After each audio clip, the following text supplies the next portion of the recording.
ok មកជួបជាមួយនឹងសាច់រឿងមួយដែលសាច់រឿងនេះគឺអែមអ្នកទាំងអស់គ្នាញាក់សាច់ដែរបានពីប្អូនស្រីខ្ញុំគិតថាគាត់ឲ្យខ្ញុំបង្ហាញឈ្មោះណាព្រោះគាត់មានបានប្រាប់ថាបិទឈ្មោះអញ្ចឹងណាអូនមករាដែលសម្លេងប្អូនស្រីចែកម្លែកមកគឺគាត់ជាអ្នកខាងខេត្តសៀមរាបចាសម្លេងគាត់ដឺនព្រោះដែរចូលចិត្តហ្នឹងហើ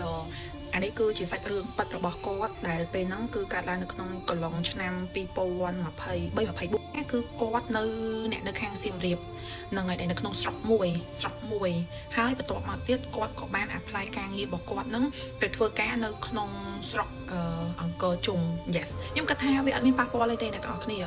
នឹងឲ្យព្រោះរឿងទាំងអស់ហ្នឹងដូចអ្នកធ្វើការផ្សេងក៏គេអត់មានណាគេជួបដែរវាជួបតែប្រហែលអ្នកអញ្ចឹងអ្នកដែលមាននិស្ស័យអញ្ចឹងទៅដែលបងអូនស្រីមករាពេលដែលគាត់ទៅធ្វើការងារនៅកន្លែងហ្នឹងអញ្ចឹងហ្នឹងហើយអញ្ចឹងខ្ញុំនិយាយកាត់សេចក្តីពុទ្ធសាសនាសាច់រឿងនេះវាវែងដែរដែលពេលដែលគាត់ទៅធ្វើការនៅកន្លែងហ្នឹងនៅពេលដែលគាត់ធ្វើការអញ្ចឹងខ្ញុំមកនិយាយពីសន្តានផ្ទះដែលគាត់ទីតាំងដែលគាត់ជា office ហងក៏ជាមានបន្ទប់ឲ្យគាត់រស់នៅដែរឲ្យពួកអ្នកកន្លែងធ្វើការគាត់រស់នៅអញ្ចឹងពេលដែលគាត់ទៅធ្វើការនៅក្នុងដំបូងគឺមានបុគ្គលិកប្រុសស្អាតតែម្នាក់ទេហើយមានស្រីរហូតដល់14នាក់គឺគេស្នាក់នៅក្នុងផ្ទះហ្នឹងតែម្ដងដូចវាថាជាន់ក្រុមគេធ្វើ office ធ្វើការងារអញ្ចឹងហើយគេមានបន្ទប់ឲ្យបុគ្គលិកស្នាក់នៅដែររបៀបអញ្ចឹងហ្នឹងហើយបន្ទាប់មកទៀតគឺនៅជាន់លើដូចជាមាន2បន្ទប់ជាន់ក្រោមមានតែ1បន្ទប់ទេតាមអ្វីដែលបងអូនគាត់រៀបរាប់អញ្ចឹងណា yes អញ្ចឹងចូលមកដល់សាច់រឿងយើងទៀតហើយដែលខ្ញុំអាចនឹងដាក់នាមបងប្រុសម្នាក់ហ្នឹងដែលក្រោយមកបានមានបុគ្គលិកគេ apply ចូលធ្វើការងារបន្តទៀតហើយខ្ញុំដាក់នាមឲ្យបងប្រុសម្នាក់ហ្នឹងខ្ញុំអត់ចង់ហៅឈ្មោះគាត់ចំទេកុំឲ្យវាប៉ះពាល់ជាមួយនឹងសាច់រឿងគេខ្ញុំហៅតែឈ្មោះបងស្រីគាត់ចែកម្លេចសាច់រឿងខ្ញុំបានហើយបងប្រុសម្នាក់ហ្នឹងហៅគាត់ថាបងសចុះអូខេហើយសាច់រឿងមួយហ្នឹងគឺបានកើតឡើងគឺបែបនេះនៅពេលដែលពួកបងស្រីគាត់ទៅធ្វើការនៅកន្លែងហ្នឹងណារបៀបថាវាធម្មតាអត់មានជាបញ្ហាអីទេគាត់គ្រាន់តែជាអ្នកដែលគាត់ធ្លាប់មើលឃើញពួកអវិញ្ញាណហ្នឹងនៅពេលមួយគឺគាត់ធ្លាប់ឈឺដល់ថ្នាក់ស្លាប់បាត់បង់ស្មារតីរហូតដល់3យប់3ថ្ងៃពេលដែលគាត់ដឹងខ្លួនមកវិញគឺគាត់ចាប់ផ្ដើមភ្នែករបស់គាត់ហ្នឹងគឺចាប់ផ្ដើមមើលឃើញពពួកអមនុស្សហ្នឹងហើយវាជារឿងធម្មតាដែលពេលដែលគាត់ឮសំឡេងអ្វីម្យ៉ាងក៏ដូចជាមើលឃើញអីម្យ៉ាងអញ្ចឹងណាហើយគាត់ឡើងអត់សិតខ្លាចគាត់ឡើងលែងខ្លាចអ្នកទាំងអស់គ្នាដឹងថាគាត់បានជួបអីអត់ជារៀងរាល់យប់ហ្មងតាំងពីគាត់ទៅនៅទូពងហ្មងណាយប់ឡើងហ្នឹងគឺគាត់ឮសំឡេងជាមួយនឹងជួបាក់របៀបផ្ទះគេហ្នឹងមិនមែនជាប្រភេទផ្ទះវែងទេរបៀបផ្ទះគេធម្មតាទេប៉ុន្តែរបៀបថានៅក្នុងដីឡូហ្នឹងមួយអញ្ចឹងគឺមានលំងគាត់ជុំវិញអញ្ចឹងណាហើយមានផ្ទះថ្មមួយហ្នឹងអញ្ចឹងទៅចាំតិចខ្ញុំនឹងមកប្រាប់ពីប្រវត្តិដីមួយហ្នឹងផ្ទះមួយហ្នឹងតិចដែរបង្ហើបថាថៃមិនមានសាច់រឿងរបស់ម្នាក់ស្រីមួយហ្នឹងដែរហ្នឹងហើយគឺរបៀបចេះយប់ឡើងគាត់ឮសំឡេងច្រវាក់របៀបមនុស្សដើរអូសច្រវាក់ជើងកជើងហ្នឹងក្រាក់ជុំវិញផ្ទះគាត់ហ្នឹងហ្មងដើរសំឡេងច្រវាក់ជើងហ្នឹងដើរជុំវិញគាត់ជុំវិញផ្ទះតែម្ដងតែគាត់ដែរឃើញមុខទេគាត់ឮតែសំឡេងច្រវាក់ហ្នឹងទេហើយគាត់សួរថាគាត់មានអារម្មណ៍ថាខ្លាចទេវាមិនជាណាស់ណាដែលគាត់អាចធម្មតាបានអញ្ចឹងបន្ទាប់មកទៀតនៅថ្ងៃមួយហ្នឹងគឺពួកគាត់បានញ៉ាំគ្រឿងស្វឹងហៀងអីចឹងទៅអ្នកផ្សេងគឺគេលក់អស់ហើយនៅតែគាត់ម្នាក់ទេគាត់ចុះពីជាន់បន្ទប់គាត់ហ្នឹងមកចង់បាត់ជើងតូចជាន់ក្រោមគាត់ក៏អត់ហ៊ានហៅមិត្តភ័ក្តិបន្ទប់ស្រីគាត់ហ្នឹងចុះមកជូនគាត់មកដែរគាត់សុខគាត់ចុះមកម្នាក់ឯងចឹងរៀងកដាលយប់ណាទាំងអស់គ្នានៅពេលយប់ថ្ងៃហ្នឹងពេលដែលគាត់ចុះមកហ្នឹងគឺគាត់បានឃើញជួបជាមួយនឹងរបស់ពិតមួយប៉ុន្តែជួបហ្នឹងគឺនៅក្នុងគាត់ស្លៀកឈុតបុរាណតែស្អាតទេគឺគាត់ថាច្បាស់ហ្មងគឺ 100% ជាជំនាញផ្ទះព្រោះដោយសារតែគាត់ហ្នឹងគឺអត់មានអារម្មណ៍ឲ្យខ្លាចដូចម្នាក់ស្រីនៅខាងក្រៅផ្ទះស្លៀកក្បិនក្រហមទេដែលដើរដោយច្រវាក់ជើងក្រាក់នៅខាងក្រៅផ្ទះដោយបែបលក្ខណៈជាវិញ្ញាណបែបអាឃាតណាអ្នកនរគ្នារបៀបគាត់កាចអត់ដូចជានាងផ្ទះដែលគាត់ចិត្តគាត់ជាទេវតាដែលរបៀបត្រជាក់ហ្មងគឺឲ្យឃើញមានប៉ុន្តែនៅក្នុងទម្រង់ដែលគាត់ស្អាតគាត់ថាឃើញជានាងផ្ទះហ្នឹងគឺស្លៀកបែបលក្ខណៈបុរាណដែរប៉ុន្តែពេលដែលគាត់ចុះមកគឺវាហ្មងណាគាត់ពងអង្គុយនៅចាំចដាហ្នឹងពងអង្គុយយល់ជើងចេះតែគាត់ស្លៀកឈុតបុរាណ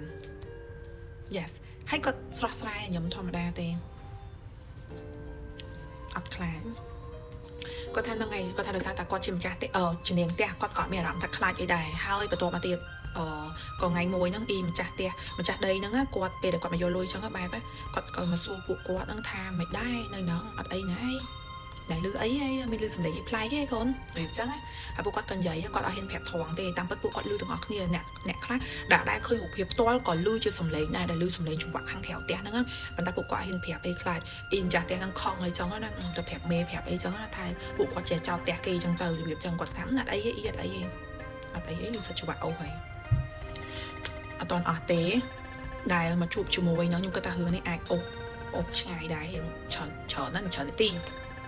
តែខ្ញុំកាត់ណាមកដល់ចែកវិញដែលថ្ងៃមួយនៅពេលដែលសំឡេងច្រវាក់ហ្នឹងអូសនៅខាងក្រៅផ្ទះហ្នឹងទៀតយប់ហ្នឹងគឺរបៀប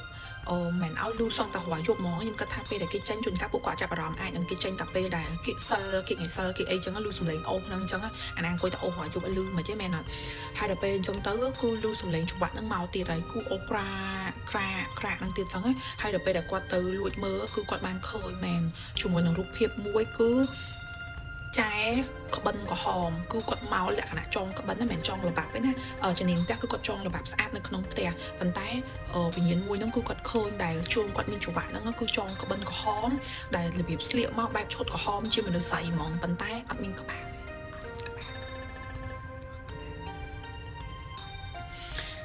អត់ទាន់អស់និយាយដល់ហើយហ្នឹងគឺសវល់អ្នកនរគ្នាអត់ទាន់អស់ហើយណាគឺអញ្ចឹងម្នាក់មួយក្បិនក្រហមហ្នឹងគាត់ថាគាត់មិនធ្លាប់ថាឃើញចឹងទេគឺ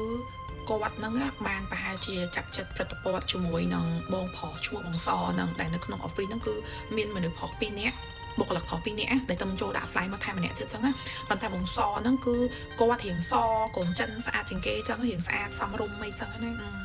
ហើយចាយហ្នឹងគឺគាត់ស្រឡាញ់បងសហ្នឹងគឺបងស្រីដែលខ្ញុំនិយាយថាបងរៈមករាហ្នឹងគឺគាត់មើលឃើញវិញ្ញាណវិញ្ញាណម្នាក់ស្រីហ្នឹងគឺដើរតាមបងសហ្នឹងរហូតហ្មង